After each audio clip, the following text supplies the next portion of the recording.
From Concord University in Athens, West Virginia, this is Mountain Lion News.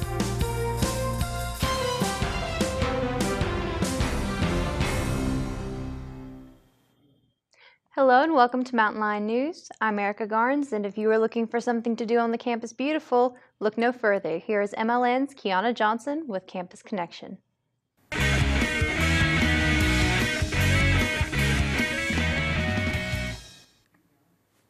Welcome to Campus Connections, where you can get the scoop on what's going on around campus. Here are a few things to look into. Spring break for Concord is this week. The dates are March 12th through the 19th. Everyone enjoy your break. Concord University's second annual Opium Symposium is scheduled for March 21st from 8:30 a.m. to 4:45 p.m. This year's theme is Providing Hope. Pre-registration will begin March 1st. We ask that participants choose one workshop for each offering and confirm attendance for the afternoon activities as well. On Tuesday, March 22nd at 8 o'clock p.m., the Film Society will be showing the movie The Unknown Girl in room 207 of Marsh Hall. Louis Paul, also known as the Balloon Man, will be on campus. He is a premier balloon artist and sculptor. His amazing balloon creations will leave you in awe. You can find him on Friday, March 23rd from 10 a.m. to 2 p.m. in the Student Center. Concord University's Fine Arts Department presents a jazz ensemble. The concert will be held Monday, March 27th in the main theater of the Alexander Fine Arts Building. I'm Kiana Johnson, and thank you for watching Campus Connection. Concord University celebrated 146 years with their annual Founders Day ceremony. MLN's Lucas Berry reports on the festivities. Every year, the Concord community stops to take time to remember the school's founding, and 2018 marks 146 years since the school was granted a charter by the West Virginia legislature. On February 28, 1872, a charter was granted to establish a branch of the West Virginia Normal School, and thus Concord was born. The school moved to its present location in 1912 after a fire burned the old building. The current administration building with its famous bell tower opened up in the 1930s, and the library was finished in 1941, just 1 week before Pearl Harbor was attacked. The rest of the campus filled in through the years to create the modern Campus Beautiful we see today. Concord University President Dr. Kendra Boggett spoke about what Founders Day means to her. Founders Day is important because there were many people who came before us who gave a lot and sacrificed a lot to make sure this place was here. And we want to recognize them and remember their contributions. The ceremony was highlighted by a keynote address given by 2013 graduate Adam Pauley. Pauley currently works for the West Virginia State Auditor's Office after graduating with honors from Concord with a business degree. Dr. Boggett also spoke about Mr. Pauley. Adam was one who always took on new challenges. He was a very mature student, even though he was the age of every student who comes here. He was he had wisdom far beyond his age, I think. CU has undergone many name changes over the years, from Concord Normal School when it was first founded to Concord Teachers College, Concord College, and eventually arrived at its current name, Concord University, in 2004. For MLN, I'm Lucas Berry reporting. On Saturday, March 3rd, Concord University held its very first ever President's Ball. Many people were in attendance, including students, faculty, residents of Athens, and President Kendra Boggett herself. The night started off with a three-course meal of salad, chicken Florentine, and cream puffs for dessert. After dinner, a night of lively dancing kicked off, along with many in attendance making their way to the elaborate photo booth that had been set up in the spare conference room. With fabulous dresses and smiling faces all around, it's safe to say that the first President's Ball will not be the last. And Tuesday, February 27th, Concord University's band sponsored a spring swing night of music from several eras. From John Williams to opera scores to incantation and dance, the band covered it all in the span of an hour and a half. For their final piece, which was composed from 5 different time periods, they paid tribute to popular themes like jazz, country, and swing.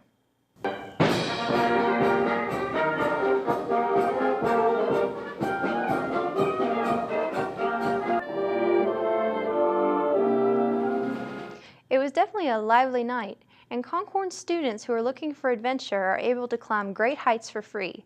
Mountain Lion News' Leah Gilpin visited the Outside In Gym in Beckley to find out more. The Outside-In Climbing Gym on Thursdays offers Concord students a chance to climb and mini-golf for free when students show them their Concord student IDs. Owner of the Outside-In Climbing Gym, Kevin Trobe, says this is a great place for beginners to start climbing. Because this is a controlled internal environment, it's a much safer setup here. So we get a lot of people who are great climbers, but we get a lot of folks who've never climbed before, who've never been 3 feet off the ground and want the experience. Students can climb areas with varying levels of difficulty. They are anchored to the ground by belayers. Belayers are employees who assist the climber and make sure that the climber is secure. Belayer at the Outside-In Climbing Gym, Gina Pencil, says that she believes this is a great opportunity for Concord students. If you don't come here and climb for free, you should come here and climb for free and take advantage of it because it's free and you're in college. Students who cannot climb on Thursdays can still take advantage of a 10% discount throughout the week. One Concord student who has visited the gym, Monty Overholster, says that climbing is a plus for Concord students. There's not a whole lot to do in Athens or even Princeton for that matter, so I think like the more benefits you can get out of your college experience as far as like recreational activity and stuff goes, the better. Students can also play mini golf for free when the weather permits. For more information, you can contact the Outside-In Climbing Gym at 304-253-7242. Reporting in Beckley, Leah Gilpin, Mountain Lion News. Comedian Glenn Tickle put on a hilarious show for the Concord University students earlier this week. If you didn't get the chance to experience what he would call his intelligent nerd humor, here's a little preview. One, and now my daughter thinks that's how all tornadoes happen. Somebody wrongs Bill Nye, and he heads to the lab to get him.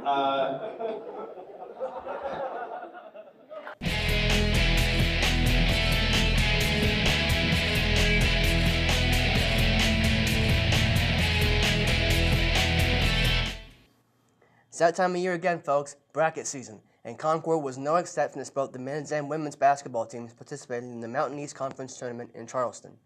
We start with the men as they faced Fairmont State in the quarterfinals. The 6th-seeded Mountain Lions faced off against the Falcons with the spot in the semifinals on the line, and while the two teams started off playing a basketball game, it quickly turned into an episode of the Tommy Bolte Show. The junior guard scored 51 points as CU beat Fairmont 89-84 to advance to the semifinals against Wheeling Jesuit. More on that game coming up. As for this one, the two teams went back and forth with the largest lead of the first half being Fairmont by 7 with 9 minutes to play in the half. The two teams went into the halftime break tied at 41 after a buzzer beater by Concord was waved off. The back and forth action continued in the second half as the two teams battled in a highly contested half that saw the lead change hands 7 times. Concord eventually pulled away and led by as much as 7 late on and won by a final score of 89-84. Both these performances tied a Division II national record for most points scored in a game this season. He also broke his own record of most points scored in a Mountain East game this season, which he set earlier this season with 49 points against West Virginia State. Bolte has the top 5 scoring performances in the conference this season. The next night, Concord faced off against Wheeling Jesuit in the semifinals and came out on the losing end of things by a score of 83-69. Concord started the game on fire as senior B.J. Hamlet opened up the game by hitting 3 straight three-pointers and 4 and 5 shots to help Concord run out to an early 15-4 lead on the 21st-ranked Cardinals with just under 15 minutes to play in the half. That was as big as the Concord lead would get as Jesuit started to chip away, eventually tying the game at 27 with just under 7 minutes to play in the half. The two teams went back and forth from there as Concord took a 41-37 lead into halftime. Coming out of half, Jesuit went on a 17-4 run and never looked back, as Concord only got within 8 points the rest of the half, which was when they were down 58-50 with just under 14 minutes to play. Final score, Wheeling Jesuit 83, Concord 69.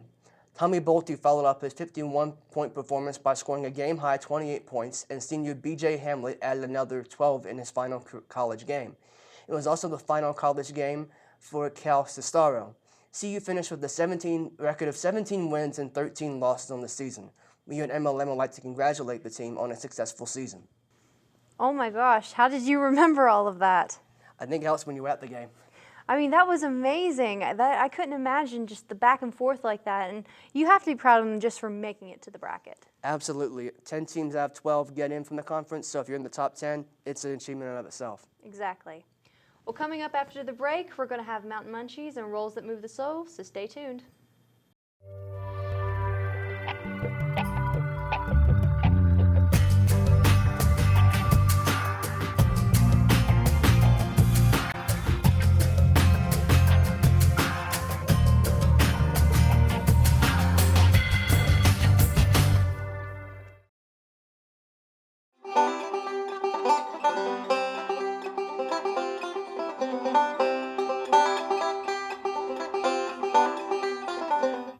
Welcome back to Mountain Lion News.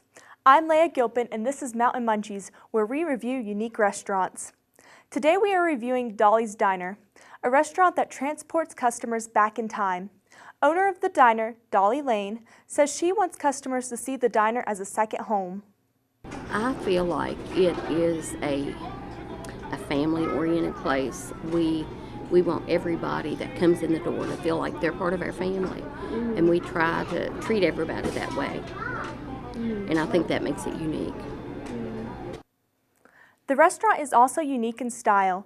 Dolly's offers a 50s feel through still decorations, red and white checkered patterns, and the vibrant caricature of Dolly they use as their logo. They serve breakfast all day and, according to Dolly, have some of the best omelets around. However, breakfast is not the only thing they serve. Dolly's offers dinner specials every day, including their Monday special, where they serve hamburger steak with mashed potatoes, corn, green beans, and gravy. Dolly's Diner offers low prices even compared to some fast food restaurants. The restaurant staff work hard to provide an overall inviting atmosphere for their customers.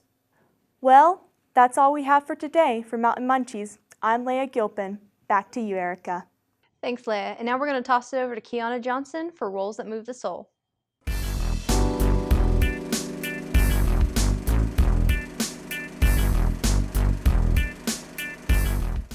Welcome back to another week of Rolls That Move the Soul. I'm Kiana Johnson, and if you're looking for an action-packed, thought-provoking film, Black Panther is a must-see. Ryan Coogler's Black Panther is a masterful superhero drama unlike any other, featuring outstanding acting, breathtaking art direction, fascinating royal intrigue, and memorable action sequences. It tackles real-life issues such as loyalty, betrayal, and revenge, and is a radically different kind of comic book movie, one with a proud Afrocentric twist, featuring a nearly all-black cast. Chadwick Boseman stars as Prince T'Challa, who is the current Black Panther. The movie starts where Captain America's Civil War left off. T'Challa returns to his homeland of Wakanda, Africa, where he will take over after his father's death. The reigning king must protect Wakanda from outsiders, such as his protagonist, Eric Killmonger, played by Michael B. Jordan. To visitors, Wakanda appears to be a developing country, but it's really a highly advanced, technologically wondrous place that remains hidden to all but its residents. That's because it's the source of vibranium, a rare metal that enables Wakanda to create incredible transportation and science advances. The conflict central to this storyline is isolation versus inclusion. Before T'Challa's father's death, he kept Wakanda shrouded in mystery, using the power of vibranium to masquerade it as an impoverished nation that doesn't participate in global trade and also refuses aid. Of course, the reason it refuses aid is because vibranium essentially solves all of their problems. But now that his father is dead, T'Challa has to decide if his country should share the wealth of its technology with the rest of the world, who seems to need their resources now more than ever. Black Panther is a joy of a film, a pleasure to watch, get lost in, and revisit, with a diverse and lovable cast of characters, vivid visuals, and an engrossing story. The smart script has depth that takes its action and relationships to cerebral level with themes about history, preserving tradition, and race issues. That's all I have for this week on Rolls That Move the Soul. Back to you, Erica. Thanks, Kiana. That's all for MLN this week. I'm Erica Garnes. I'll see you in 2 weeks.